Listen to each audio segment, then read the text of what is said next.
રાજકોટ શહેરમાં વારંવાર સંગઠિત ગુના આચરતી ટોળકીઓ વિરુદ્ધ કડકમાં કડક પગલાં લેવા માટે માનનીય સીપી સર બ્રિજેશકુમાર જાસર અને એડિશનલ સીપી સર ચૈતન્ય મંડલિક સર દ્વારા ક્રાઇમ બ્રાન્ચને સૂચના આપવામાં આવેલ હતી। રાજકોટ શહેરને અપરાધ મુક્ત કરવાની કાર્યવાહીના ભાગરૂપે આજે થોરડા પોલીસ સ્ટેશનમાં છેલ્લા 10 વર્ષમાં સંગઠિત ગુના આચરતી અને સક્રિય શામજી મકા મકવાણાની ગેંગના 12 સભ્યો વિરુદ્ધ આજે જીસીટીઓની કાર્યવાહી કરવામાં આવેલ છે। एसीपी क्राइम श्री भरत बसिया साहेब, पीआई श्री गोंडिया साहेब, पीआई श्री डामोर साहेब, पीआई श्री जादव साहेब અને પીએસઆઈ શ્રી સીબી જાડેજા સાહેબની ટીમ દ્વારા મહેનત કરી આ દરખાસ્ત તૈયાર કરવામાં આવેલ છે।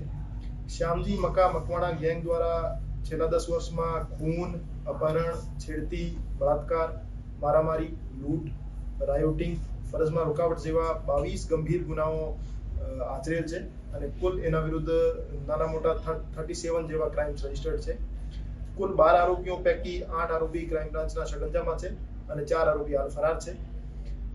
જે આરોપીઓ અટક થયેલા છે એ આરોપીઓ છે દેવસીભાઈ મકાભાઈ મકવાણા, દિલીપભાઈ પ્રેમજીભાઈ ચૌહાણ, ચિરાગ ભૈલુ શામજીભાઈ મકવાણા, કિરણ ખીમસુરિયા, અજય જાદવ, ગૌતમ ઉર્ફે ગોગો બારિયા, નાગેશ ઉર્ફે લાલો શામજીભાઈ મકવાણા તેમજ મેહુલ કનુભાઈ સોલંકી। આ સિવાય 4 આરોપી હજુ ફરાર છે અને આવનાર દિવસોમાં 3 બીજી ગેંગ્સ રાજકોટ શહેર ક્રાઇમ બ્રાન્ચ દ્વારા આઈડેન્ટિફાઈ કરી લેવામાં આવેલ છે। એના વિરુદ્ધ પણ જીસીટીઓસીની કાર્યવાહી કરવાની પ્રક્રિયા હાલ ચાલુ છે।